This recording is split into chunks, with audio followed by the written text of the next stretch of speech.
Oh shit. What's up, bitches? We're back. Did you miss me? We've fucking been gone for a week, but we're back. We got a hell of a main event with Max Holloway versus Dustin Poirier.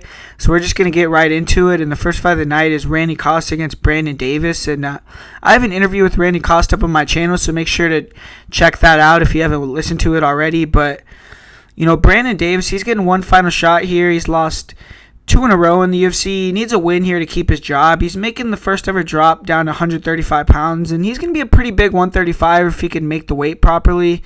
And he trains at Alan Belcher's MMA camp in Mississippi with Jason Knight and those guys. So I'm sure he just got a big, pretty amped up off that Jason Knight win that he just had. But he has a nice straight right hand. He's good at landing his punches, angling off. Very, very nice lead hook. He uses, his hooks to set up his leg kicks, and his jab is fast, is straight. His hands are fast. He has good long-range straight punching combinations, good at controlling range.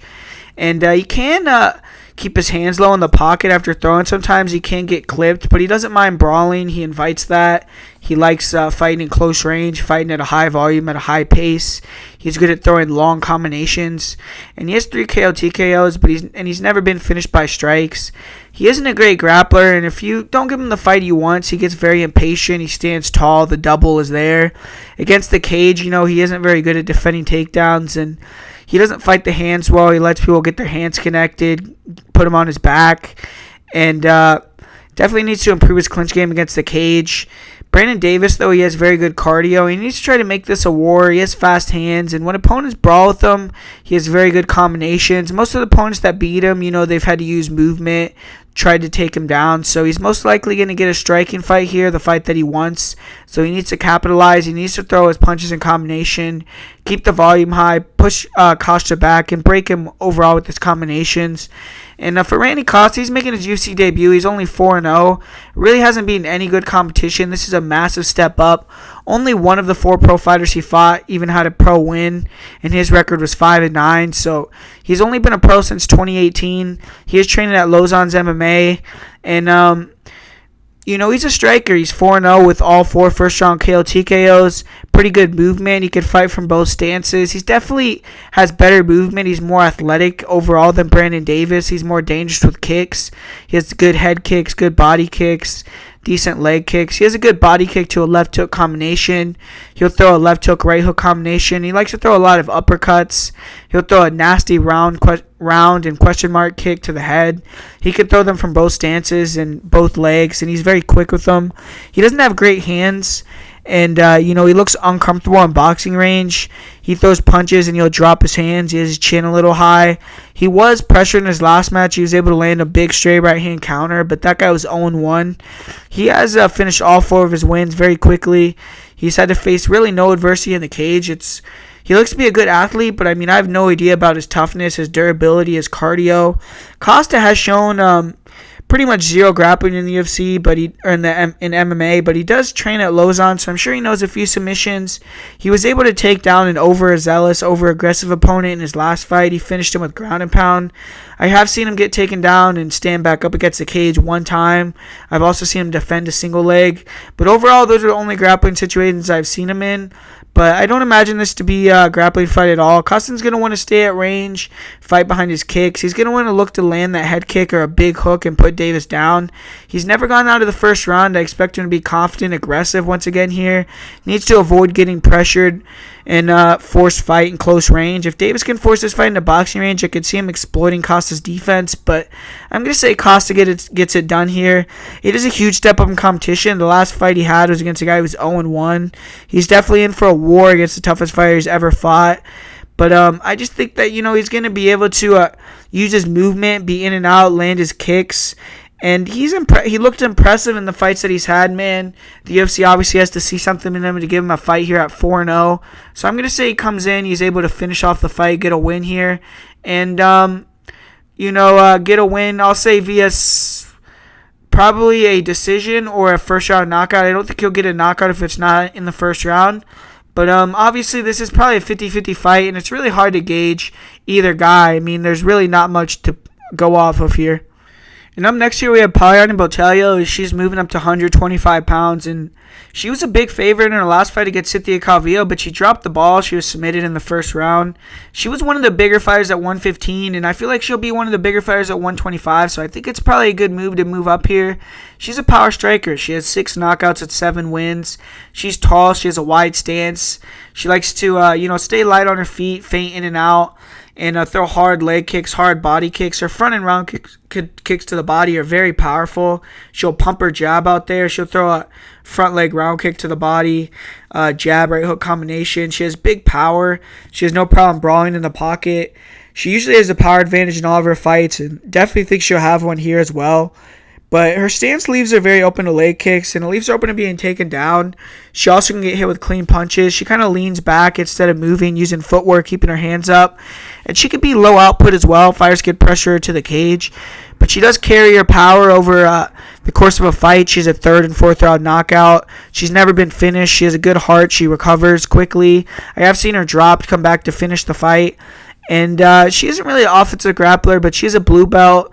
And I've seen her attempt double legs, gets the cage. I haven't seen much from top position, but her stance does make it easy for fighters to get a hold of her, front leg, push her to the cage, control her there.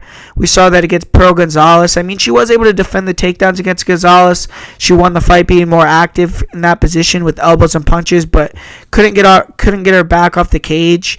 Fighters were like Calvillo were able to time takedowns off her kicks, and she was able to stand up once, but she was submitted later via rear naked choke.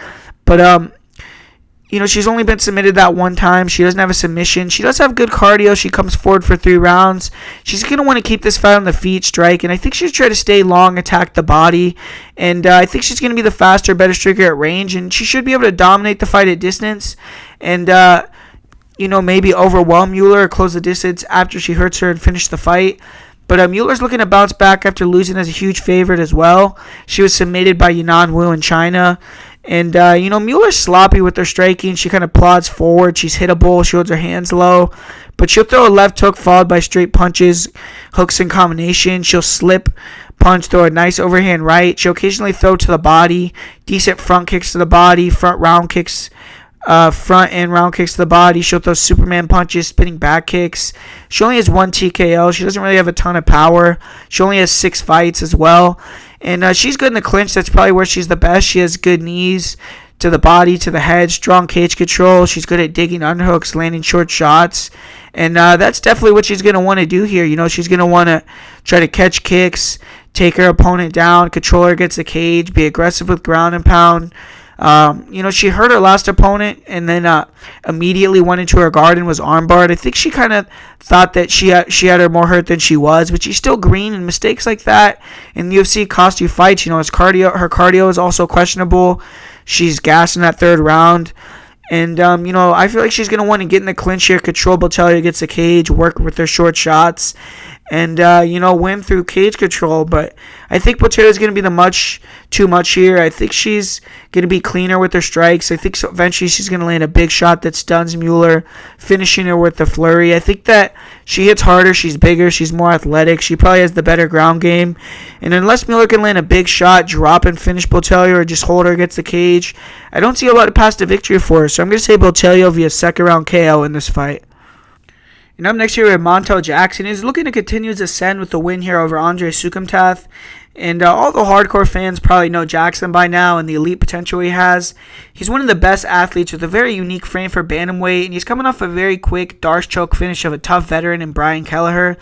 And he's rapidly improving. I expect his performances to take big leaps every time we see him in the octagon. He's blazing fast.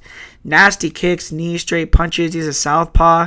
Very good jab, straight left hand. Great job hand fighting with his front hand, then coming over the top of the straight left hand. Very accurate with his punches. He has big power. Very good distance control. Good at sliding in and out. Great front knees to the body, to the head. Lightning fast front kicks to the body and the head. Nice round kicks to the head. And, he's at his best when he's coming forward, stalking his opponents. He's very accurate. He's extremely dangerous. He can get out-volumed, but he's very good defense. He really gets hit clean, and he has a calmness about him. He's always very aware in the moment in the cage. He doesn't get tired. He's able to be just as effective in round 1 as round 3. And he has big power. He has 6 knockouts and 8 wins. dropped Brian Keller before submitting him, and he's never been finished by strikes. And he's a great wrestler. He was training to wrestle in the Olympics before transitioning to MMA. Good job getting in the clinch, circling in the back, getting suplexes, takedowns. He's very good at getting high crotch slams. Very good grip strength. He's able to control the wrist in the clinch. And he was able to control Ricky Simone's wrist in space with one hand while punching with the other, which I've never seen before. And, he has bigger hands than Francis Ngannou. Nasty knees and elbows in the clinch. Very good in top position. His length gives fighters problems in terms of getting up and controlling posture. And he has the ability to lock in chokes with those long limbs. Nice front chokes, guillotines, darces, anacondas. Very good takedown defense. He's hard to hold down. And, I don't think he's going to have to worry about trying to defend takedowns much here. And, he's very explosive. He's able to change position very quickly. And his wrist control just makes it hard for fighters to get damage off, even if they're in dominant positions. I think Montel's the better striker, but the easiest path to victory is to grapple. I think he should look to close the distance, get the fight to the ground. If he can get top position, see him being able to easily control Andre, land big ground and pound. Think if he can get the back, get a rear naked choke or a front choke as Andre tries to stand up, that's also a possibility. But Andre Soukhamthath, he's a talented fighter. He's a good athlete. He has one-punch knockout power, and he's a pretty slick striker. We've seen his very nice jab. He dropped Alejandro Perez with the jab 3 times. And he has a nice check left hook, good left hook to the body, good jab left hook. And he has a good jab left hook to the body to a right hook to the head. He likes to control distance with a straight right hand, pull counter with it. He has power in that shot. Very nice step in uppercut. And when he walks forward, he lets his strikes go. He's pretty dangerous. Nice flying knee. But he can't get too involved in trying to counterpunch. He coasts in fights, and he thinks he's winning. He makes them much closer than they should be. We saw that in his loss against Alejandro Perez. He does have a good chin. He showed that against Sean O'Malley. He took some big shots. He struggled with finding his range in that fight, dealing with a long fighter. He's going to have to solve that puzzle here against Jackson. He's never been finishing his career, and he has 8 knockouts. And he's going to be looking to mix it up, grapple. His IQ is extremely poor, though, in deciding when to strike and to grapple, in my opinion. Most notably in his fight with Sean O'Malley, where O'Malley broke his foot, and it looked like he couldn't walk anymore. Soukhamthath was shooting takedowns on him, getting him to the mat. In his last fight with Jonathan Martinez, he was able to show some very nice knees and uppercuts, big elbows in the single collar clinch, but he was taking down, Jonathan when he had him hurt, where I feel like he could have potentially finished him on the feet, but he did do a good job as well as mixing in uppercuts, body punches, and he was good in close range in that fight, especially against the cage, but he isn't great on top. He doesn't have good top control, and I don't really think he's going to look to do that here, but he will look for guillotines. His takedown defense isn't great. Martinez was able to take him down, lands a big ground and pound, can be controlled against the cage as well. He does have 3 submissions, but his record in decisions is very bad. He's 2-6 in decisions. Tends to not do a great job pacing himself. He can gas himself out in that first round. He does start quickly. He's dangerous, and he should be extra motivated here because Jackson's a hot name, and Soukhamthath could jump up in the rankings here. But I think he needs to try to safely close the distance, get inside, force Jackson to fight at close range. Jam his kicks. He needs to throw boxing combinations, body, head, try to land a big shot, try to just take Jackson out, and he needs to avoid being on his back and avoid staying at range. But I think Jackson will dominate here. See him getting on top early, finishing via TKO or submission. So I'm going to say Montel Jackson wins via first round finish here. And up next here, we have a really interesting fight with 2 guys that are coming off losses very recently. Belal is looking to bounce back after that decision loss to Jeff Neal. He had won 4 in a row prior to that, so a win would most likely give him another top 15 opportunity, but he's technically sound. He's well-rounded. He has a very crisp boxing game, great lead hand, nice jab, very good left hook. He'll throw a jab, left hook combination, solid 1-2, throw a jab, overhand right. He throws an overhand right lead very nicely. He's good at slipping the jab, throwing an overhand right, throws 1-2s to the body, to a right hook to the head. And in the pocket, he's very good, man. He sets everything up with that jab, gets slip in return. He picks his shots very well. Nice cheeky uppercuts. And uses his jab to set up his right hand, his right hook. He throws 8 to 10 punch combinations. He's super heavy with his pressure, his volume. Very good job sliding out of the way of shots, countering with straight right hands. He has nice inside-outside leg kicks. He will throw the occasional round kick to the body, front kick to the body, to the head. But he's definitely not much of a kicker. He's predominantly a boxer. Good at cutting off the cage. He's good at safely getting inside with fakes and feints. He has great cardio. He's usually the fighter that controls the center of the cage. He doesn't have big power only has 4 KO TKOs, but he has a strong chin, and you have to put him out cold to stop him. He has good ability to recover and tie opponents up on the ground, or control them when they try to finish. His cardio allows him to fully recover, start to put the pressure back on quickly, and he's been KO'd only one time in his career. He's the better grappler in this match, and if he can't get the takedown, I still think he could control Millender against a cage, grind him in the clinch. He has good knees to the body. He'll exit with spinning back fist, elbows. He does a good job transitioning from a single to a double, getting his hands locked, dumping opponents. And he's a very strong wrestler, man. He has very good timing on his singles, especially his double legs. And I expect a heavy dose of wrestling in this fight due to the obvious weakness in Millender's game on the ground. He has fast shots. He has good drive. He almost took down Jeff Neal, but Neal showed incredible takedown defense. If Muhammad can time those same entries versus Millender, there's a high likelihood he's putting him on his back. And on top, he has solid control, good elbows, good back takes. And unless he's dropped here, I don't think he's going to be on his back. He has no submissions in his career. He's never been submitted. But Muhammad needs to stay in the face of Millender. He needs to pressure. He needs to use his punches to create grappling situations, try to wear on Millender. Can't allow Millender to dictate the range, push him back. He needs to put Millender on his back, look for the finish. But more importantly, keep top control, win the fight. He's extremely tough, but he gets dropped in certain fights, and he needs to avoid striking for long periods of time here, in my opinion. I feel there's a clear path to victory for Belal, and if he wrestles and is effective with it, he will win the fight. Curtis Millender, he's returning very quickly after being submitted in the first round versus Alexandre dos Santos. That fight was almost a month ago, but he virtually took no damage. He had that desire to get that bad taste out of his mouth, so here he is. He's a striker, man, but he's been exposed a little bit for having a weak ground game. But he's definitely dangerous. He's dangerous with everything. Punches, kicks, knees, elbows. Very nice straight right hand. Good counter uppercuts. Good check left hooks. Nasty kicks, straight front kicks, round kicks. Very good head kicks, front knees to the head. And, he's gotten multiple highlight reel knockouts with those techniques. His defense is nice as well. He changes it up. He has good slips, head movement. And he can, time. He can avoid shots, come back with counters. He also does a good job hand fighting, coming over the top of shots. And he could stay patient. He could force fighters to come to him, or he could walk fighters down. But he tends to stand tall. He tends to square up in front of fighters. And it makes it easy for fighters to take him down, clinch him up against the cage. And he sometimes can get caught standing too tall, leaning back, and get hit with a third or fourth punch in a combination. He will throw some interesting techniques in close range, front elbows, hammer fists, nasty step in, knees to the head, to the body, and he can get his knee to the target extremely fast.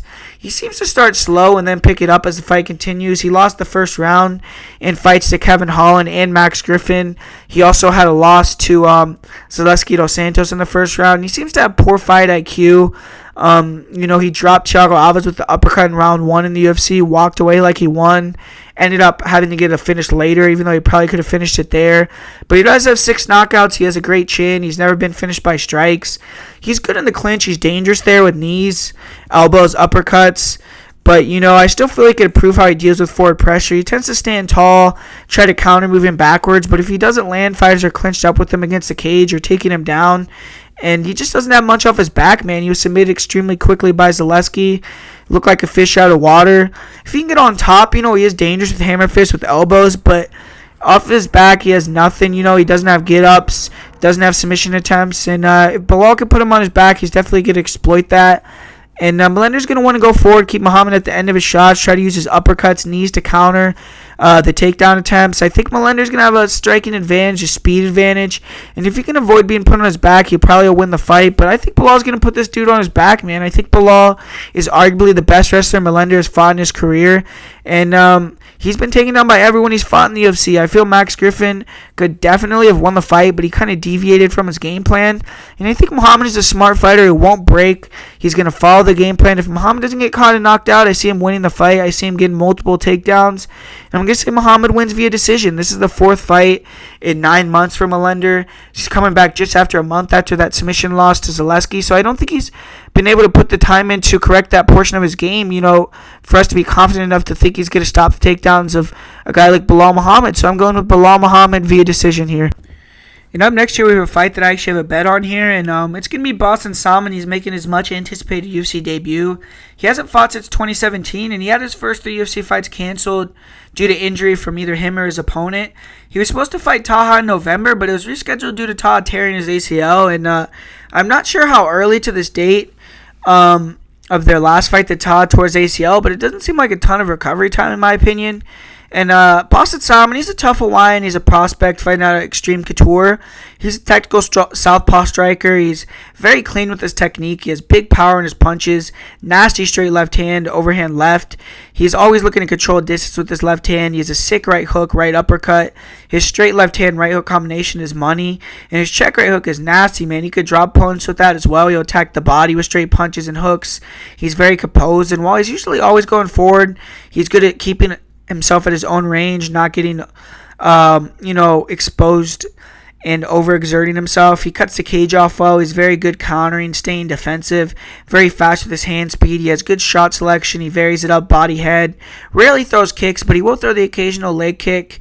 And he can stick in the pocket, and fighters can land counters, but he's shown a very strong chin. And his one career loss was one of the worst robberies in MMA, so he's undefeated as far as I'm concerned.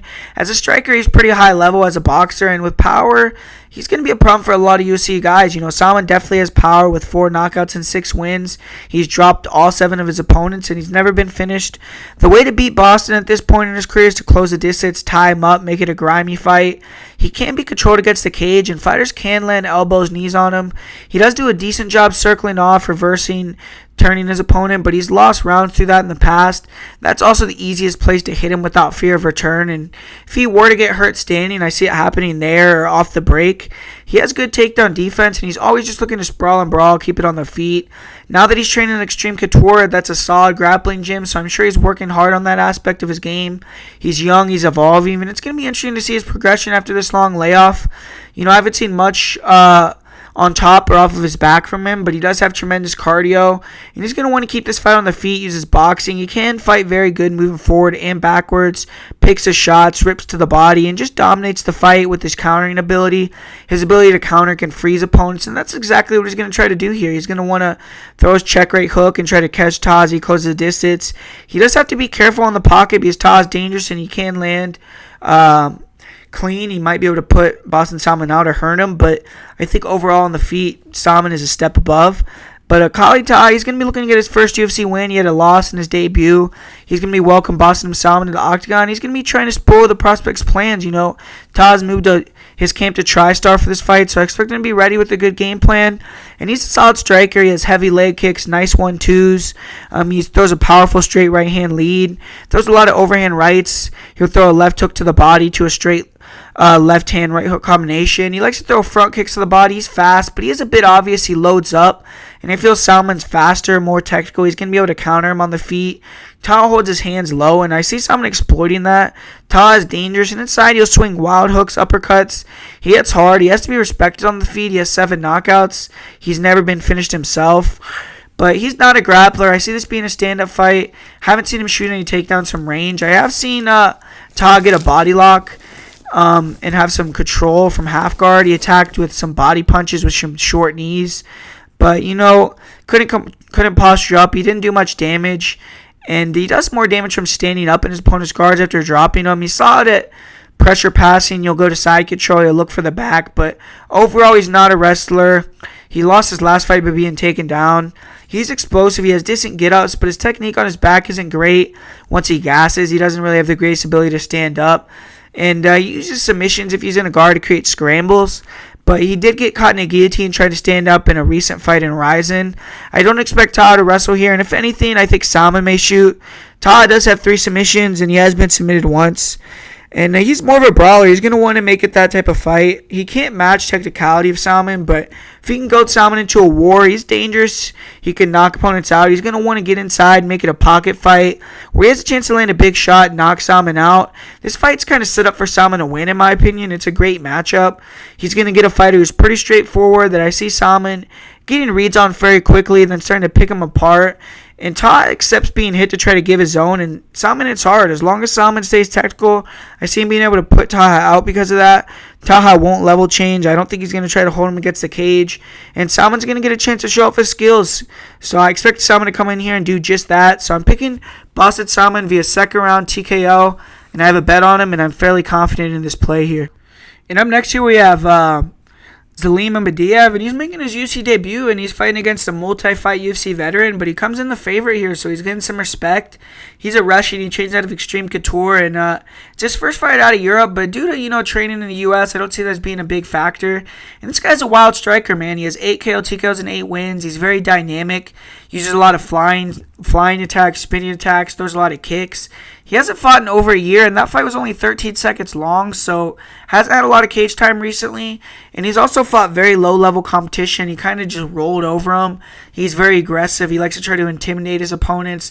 Definitely not going to be any glove touching in this one. It's hard to find a lot of footage on him. From what I've seen, though, he likes to stalk opponents to the cage, go for the kill. He has nice inside-outside leg kicks. Big power in his punches. He throws a lot of wide hooks, jabs, overhand rights, or a jab right hook. He has he has one punch knockout power in his left and right hook. And his left hook is really nice. He's open to be countered, but he trusts his chin, and his power usually ends up hurting his opponents if they decide to exchange. He will load up on strikes. He's very obvious. Throws a lot of flying knees, and he does a good job grabbing the head, pulling it down, jumping into the knee.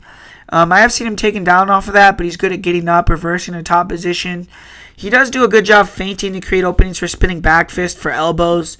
He can be pushed back. I feel fighters who could stay calm will be able to counter with tighter punches. I have seen him be put in haven't seen him put in much danger in fights. I couldn't find the fight where he went into the third round, so I haven't seen him fight long either, really. He has 8 KO TKOs, including a flying knee and a spinning back elbow, so he's entertaining. He has 3 finishes in a row in the first round. And he's not a wrestler, even though he's from Russia. He can be controlled against the fence. I've seen him taken down. He will attack with good knees and elbows. He does a decent job of framing on the head, getting away from that position. But he can be taken down with body locks. And when he gets too aggressive coming forward, fighters can time takedowns off his knees or kicks. He's really not active off his back. He will try to scramble, get back to his feet or top position, but he hasn't fought anyone with a good ground game. So it's hard to see, if he could be able to get up with those explosive movements against someone else. He will take a nice underhook from bottom and half guard to stand up. Now he's training at extremes, so I'm sure he's trying to address that issue. And on top, he's aggressive with ground and pound. He tries to finish the fight.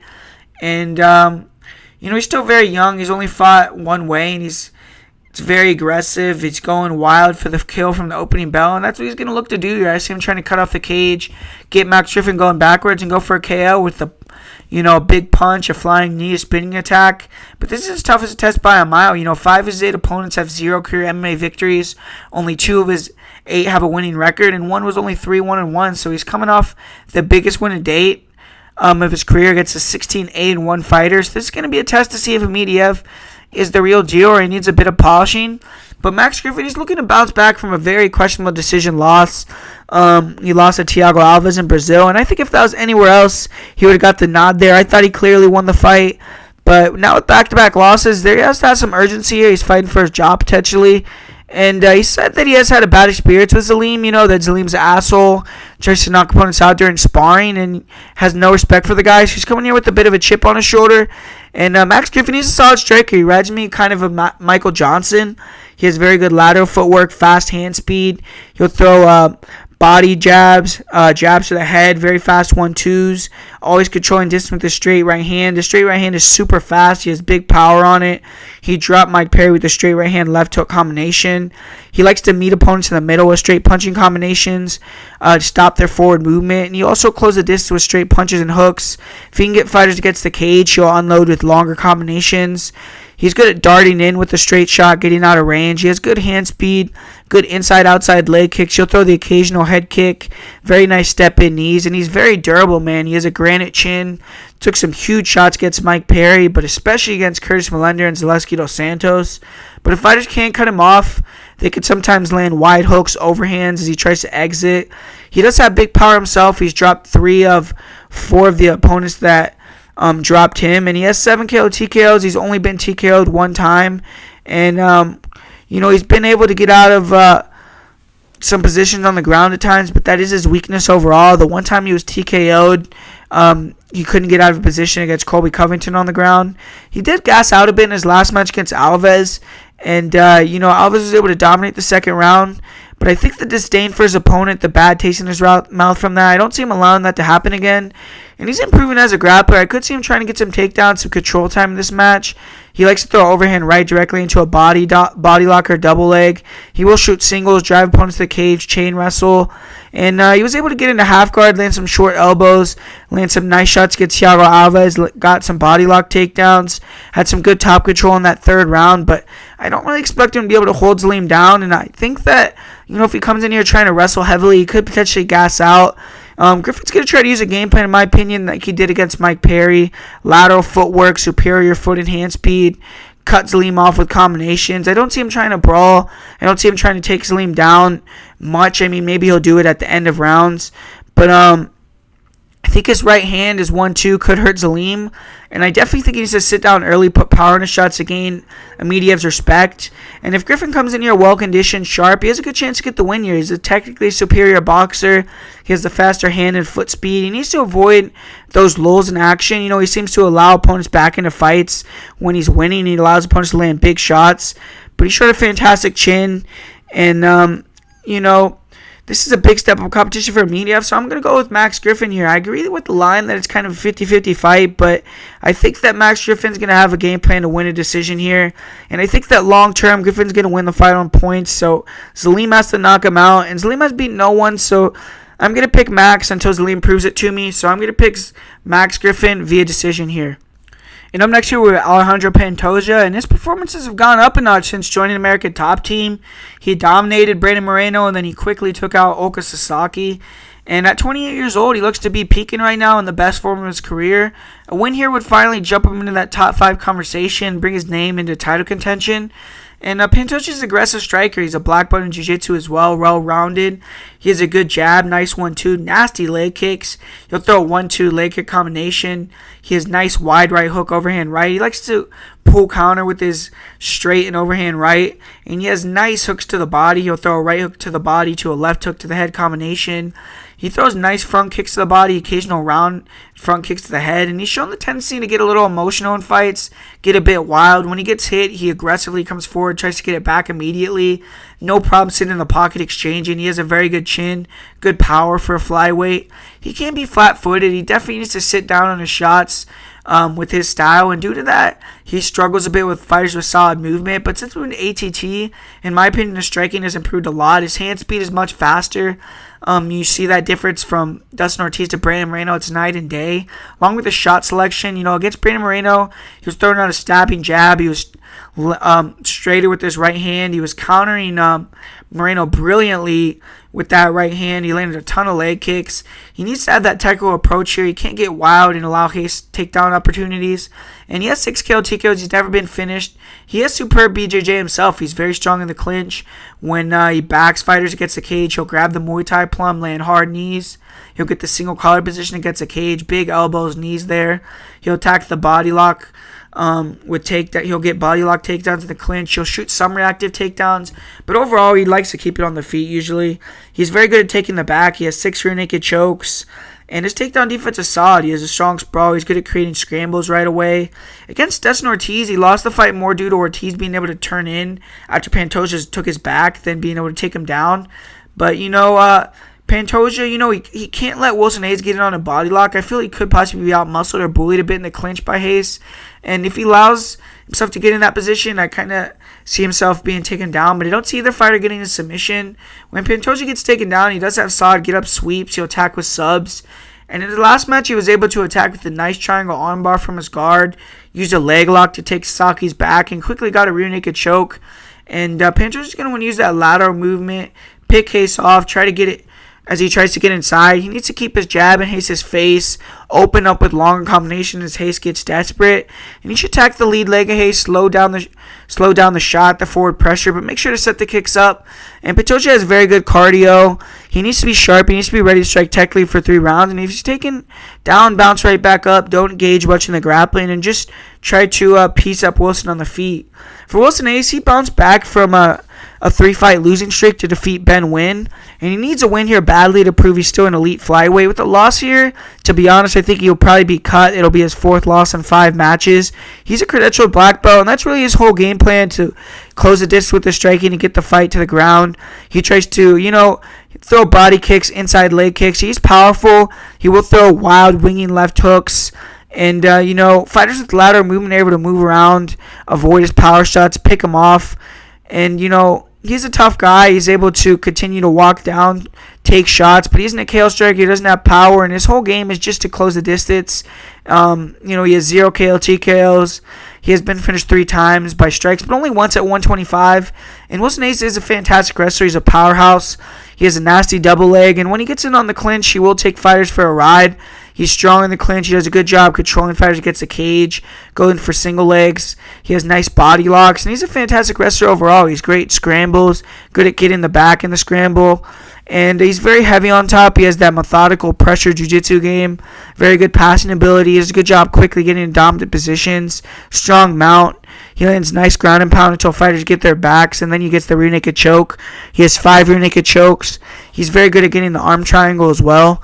He has good takedown defense. Don't really think you have to worry about that here. He's only been submitted once by Demetrius Johnson. He has 9 submissions. And he's just going to want to close distance, get inside, control Pantoja against the cage where he could chain wrestle. Needs to make it a wrestling match, grind Pantoja out. But I think Pantoja's going to get it done here. I see Pantoja being able to land his jab, leg kicks his 1-2 consistently. I think Pantoja hits hard. I think he's going to ding Hayes, hurt him, make him less viable as the fight continues. I think that Hayes may get a few takedowns, but I think Pantoja could scramble with him, get top position, even maybe or get back to his feet. And I just feel Pantoja's the more well-rounded fighter. He's still improving. Hayes has had his time, Pantoja is a guy still coming up. So I'm going to say Pantoja via decision or 3rd round TKO. And I actually do have a bet placed on Alejandro Pantoja as well. And up next here we have another fight that I have a play on with Jalen Turner versus Matt Frevola. And Jalen Turner is an intriguing prospect. He had a rude awakening with a knockout loss in his UFC debut. But that was against Vicente Luque, and he showed what he could do in his last match back at 155 pounds. He's able to get a knockout in under a minute. He's only 23 years old. He's going to be looking to build off that. He's very long. He's rangy. He's a dangerous southpaw. He's good at fighting long, using his reach. Very nice 1-2s. His straight left hand is very powerful. Very nice lead and check right hook, and he throws the check right hook as he leans back. It's effective at maintaining range, but if opponents eat it and fire back, he's there to be hit. He will throw a right hook, left straight combination. Very good at attacking the body with punches and kicks. Nice straight left hand. Nasty left hook to the body. And he has nice front kicks, round kicks to the body. Spinning back kicks, flying knees. He'll throw question mark kicks, round kicks. Nice standing elbows. Definitely is a finisher.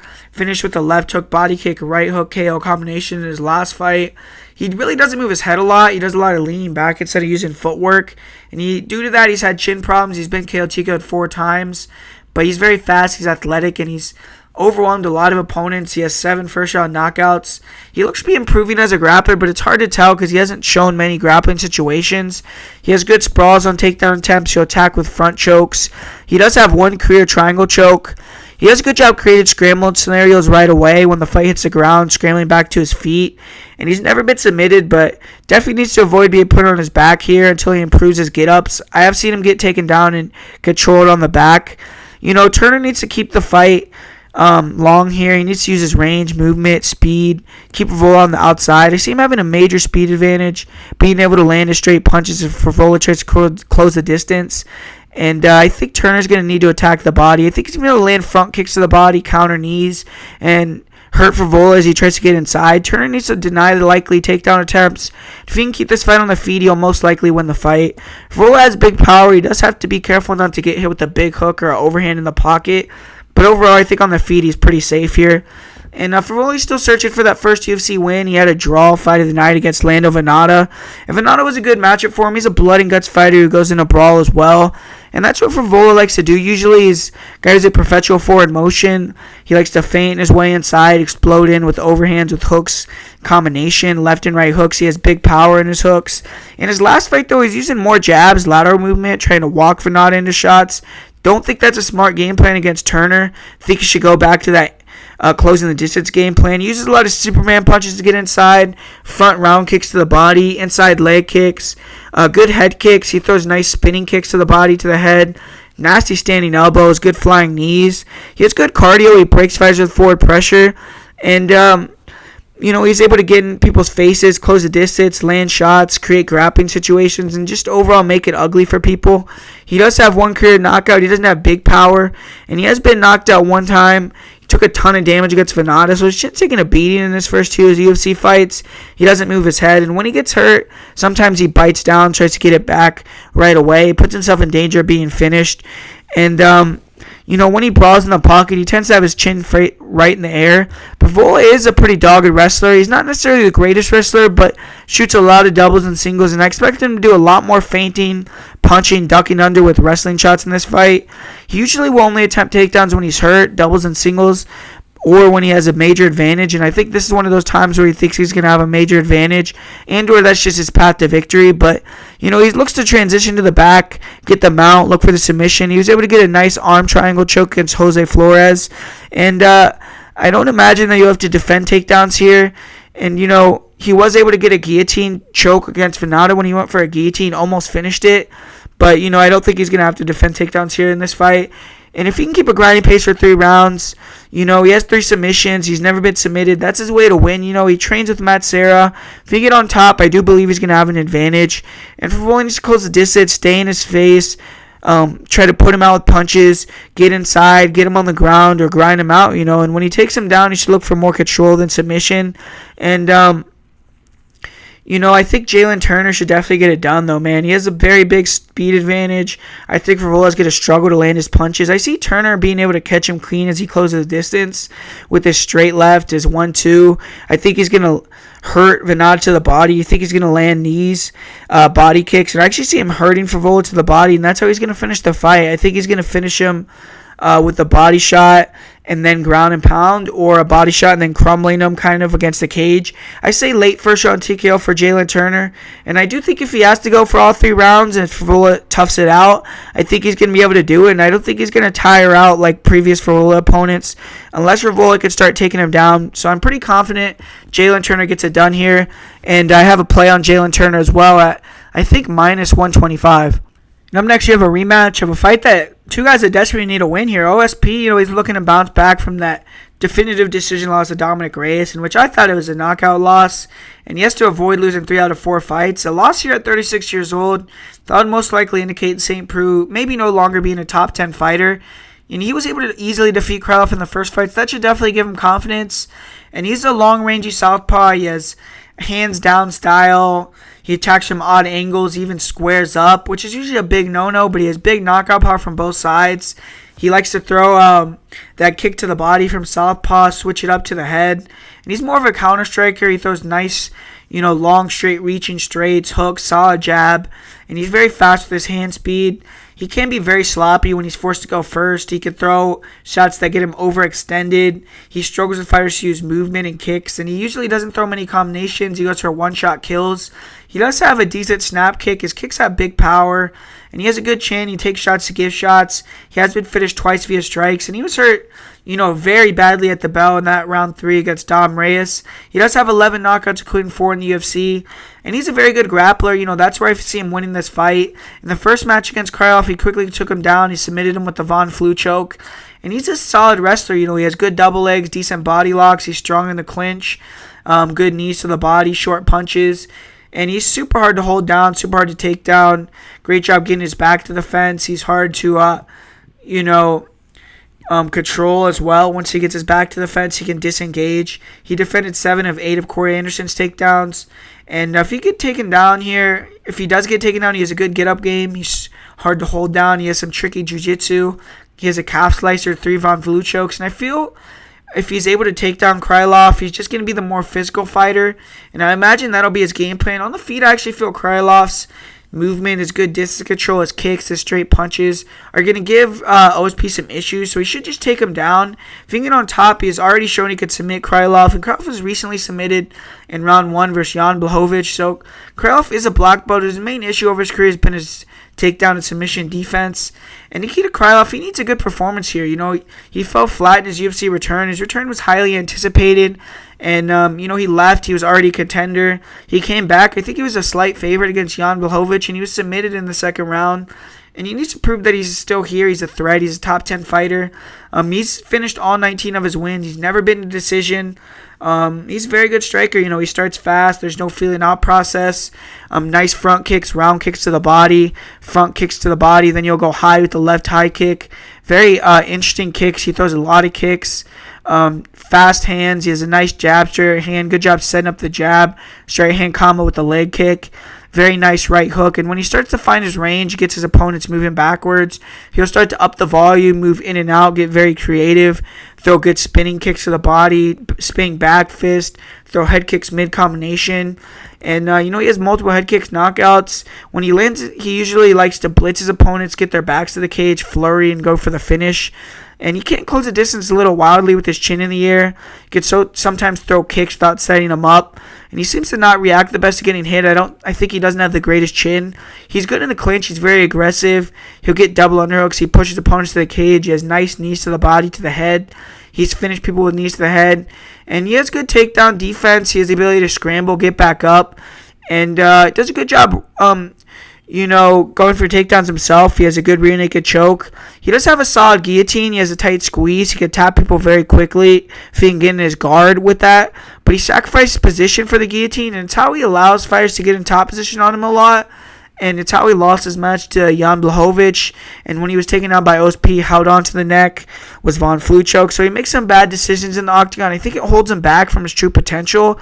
His takedown defense is not extremely great. It's good, but he can be taken down off kicks. He has been submitted 5 times, and I feel he needs to avoid being on his back for St. Preux. I think that on the feet, Krylov is going to be in and out, use footwork, get OSP to overextend. I think he's going to land some nice kicks, straight punches, and can even possibly get a KO finish. I think that he does need to look for a couple takedowns and mix it up at the end of rounds, because I feel he can get them, and if he can get them, it's good to, just mix it up. And he can't do anything dumb that lets OSP take top position or get taken down. But I think he has a solid chance to win this match. OSP is always live for a knockout on the feet, but I think overall he's going to struggle there. I think Krylov could keep him at bay with the kicks, stay long, maybe even finish with a head kick or a straight punch. I think that OSP needs to get takedowns to win. And if he gets top position, I think OSP then has his own solid chance to win. But Krylov does tend to engage in the grappling. Even when he's winning, he ends up on his back a lot. And that's an interesting thing in this fight. I think Krylov will try to take OSP down. He needs to be safe, but mix it up, I just think unless OSP can get into top position or finish the fight with the one shot, Krylov is going to be able to win the striking and get takedowns. He was able to get a nice double leg against Jan, and Krylov needs to win badly here. I feel he has more to fight for. OSP has fought, the who's who of the division already, and we know what he can't. No, he can't compete with the truly elite. If Krylov can win this fight, he has a lot of fun matchups, new names in front of him. And Krylov is very talented. I feel if he didn't have mental lapses in fights, he could be much better. But I'm going to say Krylov will win via second round knockout. But I'm actually more confident there's going to be a finish here than anything. And, I feel like OSP is definitely live to get a win as well here. And up next here we have Alan Jouban. He's taking on Dwight Grant. Alan Jouban, he's coming back from a substantial layoff. He's come off over a year layoff. He did have a nice knockout against Ben Saunders. And he's a good southpaw striker. And he's a good point fighter, but he can be very aggressive. He has a good check left hook, very nice straight left hand. And he can stun fighters with that left hand. He'll throw a right hook, left straight combination, nice inside leg kicks. And when he gets combinations going and feels comfortable going forward, he can be very fun to watch. Good uppercuts, hooks in the pocket, quick hands, nasty elbows in close range. He likes to pull counter with his left hand. He'll throw a kick, feint, draw to shot counter with that straight left. He dropped Mike Parry with it. He has good round kicks to the head, good nice front round kicks to the body. He'll occasionally throw spinning heel kicks. And he struggles with fighters who walk through his punches, pressure him. He can hold his hands low, and he can get caught with punches, with hooks. His durability, has been called into question, but I actually think he has decent chin. He has been rocked and submitted by Gunnar Nelson, finished by Nico Price. But, he took some big shots against Mike Perry, and he has 11 KO TKOs himself. He isn't really an offensive wrestler. I don't really envision much grappling to be happening here. He only has 6 takedowns in 11 UFC fights. He's only been taken down 3 times. He has good takedown defense. Only been submitted 1 time against Gunnar Nelson. And, he is the more proven guy. Jouban's the veteran. He has good cardio. He has a game plan that he can implement for 3 rounds. I think he's going to go forward, fake and feint, try to draw out the counter, draw out the punches and counter. I think he's going to attack the legs with kicks, try to counter with straight punches, because Grant throws a lot of wide looping shots. I think he's going to be more in and out, and I think he will be the cleaner striker with more tools, and if he avoids being clipped, he has a good chance to win over 15 minutes. And Dwight Grant, he's coming off a knockout of Carlo Pedersoli, but he's definitely more of a counter striker. Throws a lot of wide looping shots, uses a lot of lateral movement to walk opponents into his punches. He has a good overhand right, left hook combination. He does a great job using his reach to grab a hold of a plum clinch behind the head, land hard uppercuts, good counter left hook, and he's very explosive when he closes his distance with combinations. He'll attack the body, and he does tend to allow opponents to dictate the pace, go forward. And, he's heavy on his lead leg, and I feel he's open to be countered. And if he allows, Alan Jouban to continue to walk him down, get his reads going, it's going to be a long night for him potentially. He does have 6 KO TKOs and 8 wins. He's never been finished. He's a good wrestler defensively, but, he can get a little over-aggressive and be taken down. Zach Otto was able to control him on the mat in the 3rd round of their fight. But Dwight Grant, he's never been submitted. He's never gotten to submission himself. He does have good cardio. He holds power into the 3rd round. And he needs to be more aggressive in this fight. He needs to go forward, try to explode in with combinations. And in my opinion, this is a tough matchup for him. He can't let Jouban get in a rhythm going forward, because it's going to go downhill quickly if he does. He always has that chance to land a big shot or explode in with a combination. I definitely could see a scenario where he's losing the fight all the way up until he wins with a knockout. I feel like that's what happened against Carlo Pedersoli. But Grant needs to try to counter the straight left-handed Jouban with the overhand, try to catch him or counter his kicks with a straight punch. And when Jouban holds his hands low, I don't really see Grant using a lot of forward combinations, but I think he should more in this fight. But I don't really think Grant could take a decision. I think he needs a knockout.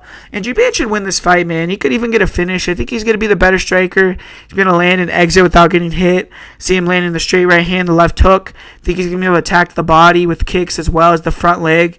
And I think he's going to play it safe because he needs a win. I don't think he's going to open up as much. Don't think he's going to get in exchanges. And I think he's going to win a clear-cut striking decision here. So I'm going to go with Alan Jouban via decision. And up next here, we have another fight that I have a play on with Eryk Anders.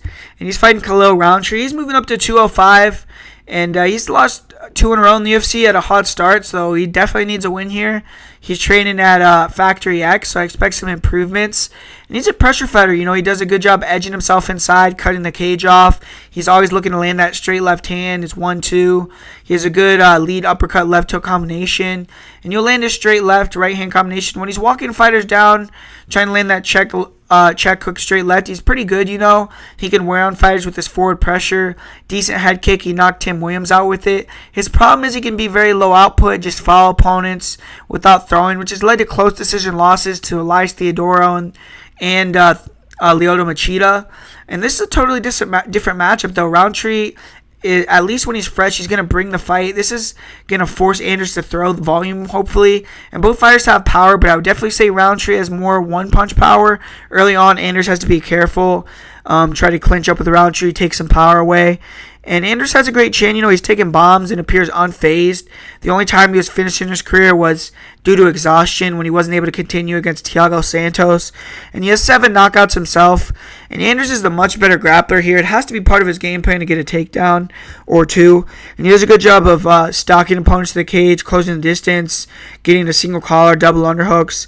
He's strong in the clinch. He can control opponents there, land big knees, look for singles, body locks. He does a good job of getting the single in space. And I think he plans on having a similar game plan that he did against Thiago Santos early, closing the distance, grinding on him. If he can get Rountree against the cage, maybe get him down early, I think he's going to really zap that energy. And when he gets on top, he's active. He has decent ground and pound. I think he has a major cardio advantage. And if he stays safe in round 1, mixes it up, I think he has a high likelihood of winning. He's very tough. He has big heart. And, he hasn't quit like I've seen Rountree do in previous fights. I think 2 losses, now at 205 at Factory X. He knows he needs a win. And, Anders is going to want to close the distance, get past that kicking range, force Khalil into the clinch, get his back to the cage, take some of that power away, grind him out, get him on the ground, and try to go for a submission. or TKO. And Rountree's highlight reel KO'd by the incoming freight train. That's Johnny Walker in his last fight in November. Looking to get back on track here. And, he's able to knock out his own people. He has a big upset knockout of Gokhan Saki. And all of his wins in the UFC are first-round finishes. He has a southpaw. He's very fast early. Nice jab, solid kicks, nice leg kicks, very nice body kick. Very good 1-2. He throws a straight left hand, right hook combination. His left hand is very powerful. He can put fighters out cold with it. He goes for it early. He really gets in the pocket. He pushes the pace. He throws a lot of power, a lot of combinations. He holds his hands low. He tries to bait fighters in so he can pull counter. Good high kicks. And when he hurts fighters, he's a brutal finisher. If he drops you, he'll land big hammer fist, big ground and pound. All his finishes are in round 1. And after that, he gets less dangerous. He has a very good chin, but he gets very flat-footed. He gets clipped. He wings slow power punches. He took his first knockout loss of his career in his last match. It was pretty brutal. He has 7 KO TKOs. 9 of his 14 pro fights, including tough, have ended in round 1. And Rountree is a terrible grappler, very bad wrestler. He was brutally knocked out in the clinch in his last match with elbows. He does have a knockout in the clinch via knee. Does have decent takedown defense when he's very fresh. He has decent balance. He can attack with the elbows and knees for fighters to give up the attempts. But after a couple minutes, he will really only has a jump guillotine and doesn't really have much off his back.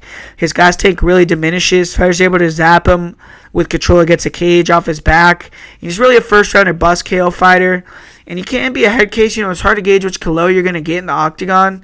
And he's been submitted twice, both by rear naked choke. And it's no secret what Rountree is coming to do here.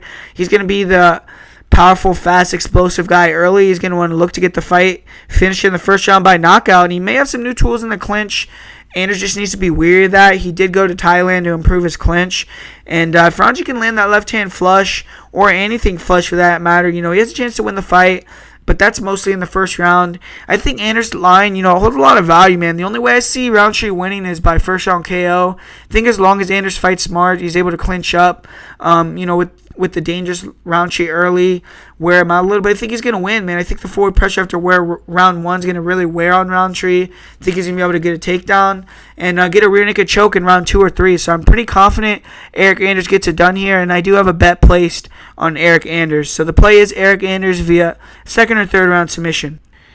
And up next here, we have Israel Adesanya, and he's, all but been anointed the next UFC star. A win here for him would most likely be the start of a meteoric rise. And Adesanya is 5-0 in his first year in the UFC. This is going to be a 6-fight in 14th month. He's coming off his biggest win to date. He defeated Anderson Silva. He's undefeated at 16-0. And, he's very fast twitch, man. He's a guy that's like a spring on the feet. Excellent at inching forward, feinting, switching stances, giving different looks. His feints are incredible, man. And if you respect his striking, let him get his reads, it's basically game over. He's good at striking at range, hand fighting with his lead hand. He has nice leg kicks, very good jab. Nice 1-2. He has a laser straight right and straight left hand. Great step in knee. He has a great left hook to the body. And great job finding the openings, highs and low. He's good at mixing it up. He could switch stances. He has the same accuracy with his punches on both sides and his kicks. He tends to switch stances after he kicks. He has a nice straight left hook, straight left hand, right hook combination. You'll throw nasty front lead leg round kicks to the body, nice front kicks to the legs, nice front kicks to the body, front kicks to the head, good round kicks to the head, and he's very fast. He has very little tell on his punches. He'll throw on his kicks. He'll throw nice spinning kicks, jump kicks as well. And once he can get very creative, he's good at timing knees when opponents are trying to close the distance. He's very accurate. Doesn't waste a lot of strikes. He doesn't use a lot of wasted movement. Throws a lot of one-shot attacks. He doesn't open himself up to being countered very often. He only throws combos when he really thinks they're definitely going to land. He has very good footwork, but he isn't much of a mover. Likes to stand in front of opponents so he could pull and slip counter. I do feel the fact he doesn't use a lot of lateral movement could benefit Gastelum in terms of backing him up. Almost all of his opponents in the UFC have been able to clinch him against a cage at some point. In this fight, I could see him using more lateral movement, knowing Gastelum has struggled with that in the past. Magny was able to use his reach, his lateral movement very nicely on the feet against Gastelum. So was Chris Weidman. Gastelum wasn't able to land much in those fights until the later rounds against Magny. I don't think Adesanya has huge power, and unless he lands a long combination or a big kick or knee, I don't think he's going to get a knockout. Silva is able to take some big shots with his hands down, and his chin obviously isn't what it once was. Adesanya does have 13 KO TKOs, but only 1 in 5 UFC fights. He's extremely confident with a good chin, and at 16-0, he has the right to be, but he has been knocked out in kickboxing. His solid defensive grappling is improving a lot. He's really improved his takedown defense, and even though he isn't strong, bulky, or muscular, he's very strong in the clinch.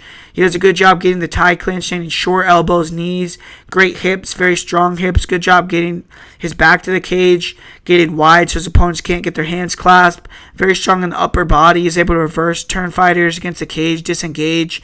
He can be taken out with body lock sometimes. He does have a decent guard, but it's purely defensive. Doesn't go for many submissions, but he does do a solid job controlling posture. If you do take him down in the center of the cage, he doesn't really have a great get-up game from what I've seen. And, he has a very calm demeanor, though, and even when he's in bad positions or he's taken down, he has a confidence he's going to find his way back to his feet. He'll never panic, and when he returns to his feet, he still has a gas tank, and he's able to attack heavily.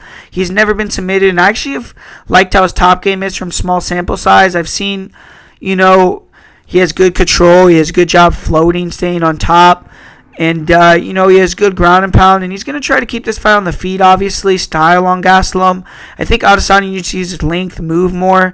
I think he has to try to time when Callan comes inside with knees, front kicks. I think he needs to use his front kicks to the legs. Try to stop that forward movement. And he has great cardio himself, In his 5-round fight versus Tavares, he looked very sharp, very strong in the championship rounds. And if he gets taken down, he has to scramble back to his feet, force Callan to strike at range. If he can deny the grappling of Gastelum, keep this fight at range, he's going to win the fight most likely. Calvin Gastelum, he was scheduled to face Robert Whittaker for the undisputed belt in February. Whittaker had to withdraw, and due to being out for over a year, an interim belt is now on the line. He's going to be fighting Israel Adesanya. There's parallels to this fight in Gastelum's fight where he won tough versus Uriah Hall. Not only is it a similar matchup in terms of a fast twitch striker, but it was on the same exact day, April 13th, and a similar opponent where, Gastelum is entering as the underdog. And Gastelum's definitely fought the better competition. You could argue he's being a bit disrespected here. He has very crisp hands, very good boxing game, good jab, hard left hand down the middle. He's a southpaw. He throws a lot of 1-2s. He'll mix in powerful left hooks, left uppercuts in close range, good inside-outside leg kicks, solid head kicks. If you should throw more leg kicks in future fights. He likes to attack the body with kicks with front knees. He'll occasionally throw hook straight punches as well to the body. He uses a ton of fakes and feints. He tries to keep his opponents guessing whether he's going to go for a takedown or throw an overhand right or a right hook. That parallel with his or a left hook. That paired with his his foot, hand speed, being a smaller fighter. It gives him a bit of a unique skill set. He also has an iron chin and elite cardio, and that gives him the ability to eat shots, walk forward, and, just put the pressure on guys for 3 or 5 rounds. He has one-punch power in that left hand, and in my opinion, he's a more powerful puncher than Adesanya. He has struggled with fighters with reach, with footwork in the past, and he couldn't connect very well on Neil Magny or Chris Weidman besides that one shot that dropped him. Gastelum does have 7 KO TKOs in his career, 8 if you want to count the KO of Vitor Belfort, which was a no contest. And he's going to be the much better offensive wrestler in this matchup. He likes to time react to double leg shots. He usually will shoot them in space rather than against a cage. He'll try to snap down his opponents if he can't get doubles, try to drag his opponents to the ground. On top, he's very active. He likes to take the back. He doesn't have the greatest top control, but he's relentless with his takedown attempts, reshooting when people get back up. And he needs to be like that in this matchup. He can be reversed, end up on his back himself, but he's very hard to hold down. He's good at giving his back to stand back up. And he does have a good rear naked choke. He has 6 submissions. He has been submitted one time by Weidman. Gastelum's going to need to get inside in this fight. He has to get an early takedown or at least get in on the legs and make Adesanya think about that threat. He can't respect the striking of Adesanya. He has to close the distance, back him towards the cage. And if he can back him up early, control him against the cage, take him down in the later rounds, could start to fake level changes, come over the top with strikes. And Gastelum, he has incredible calmness, composure. Even if he's getting pinged up a bit by Adesanya, he's not going to panic. He has great cardio. He wears on fighters as the fight goes on. If he can mix it up early, he has a chance to get a knockout late, in my opinion. But his main path to victory is via grappling and via decision. And this is a hard fight to call for me. I think that early on, Calvin get a takedown, it's a control time. The fight could get very interesting. I do feel on the feet, unless Adesanya gets a bit tired, he's going to be able to ping Gastelum up a little bit, keep him at bay. And I think Calvin can get a striking going late, especially if he can get a few takedowns. Then he could start to feint and get Israel guessing a little bit. And if he lands clean in the later rounds, he could get a knockout. But I think it all comes down to if Gastelum can win one of those early rounds with grappling. I see Israel probably dominating those early rounds with his footwork, his straight punching, his combinations. And I think as long as Calvin is able to implement that game where he's continuing to pressure forward, getting the clinch, and if he can get one takedown, I think it's going to kind of snowball from him in terms of being able to get more and more. And I see him being able to possibly win that 4th and 5th round, the later rounds. And I think it's going to come down to whether he won one of those early rounds or whether, maybe it's 2-2 and whoever wins the 5th round. But I think it's going to be a very close fight. But my pick's going to be Israel Adesanya via split decision there. And up next, man, we have another Fight of the Year candidate here with Max Holloway against Dustin Poirier. And, man, this is an awesome, just contrast of styles because both these guys kind of have striking styles that, are kind of kryptonite for themselves, not kryptonite, but Max Holloway is a forward pressure striker, likes to get in your face, out-volume you, push you back. And we've seen Dustin Poirier over his career struggled with guys that can start pushing him back, can, eat his counter strikes, walk him down, get in his face, get him against the cage, land longer combinations, and just start to put the volume on him. And Dustin Poirier, he's a guy that's thrived off being able to counterpunch as fighters try to pressure him. He's has a great jab to the body, to the head. He's much more composed now than he used to be. He doesn't get in wars. He's really, really tightened up his left hand, his straight left hand, his left hook. That thing has big power on it. And I feel like, he's definitely going to be countering Max Holloway with a lot of shots. I think he's going to be able to hit Max Holloway and throw leg kicks. Max Holloway's heavy on that leg.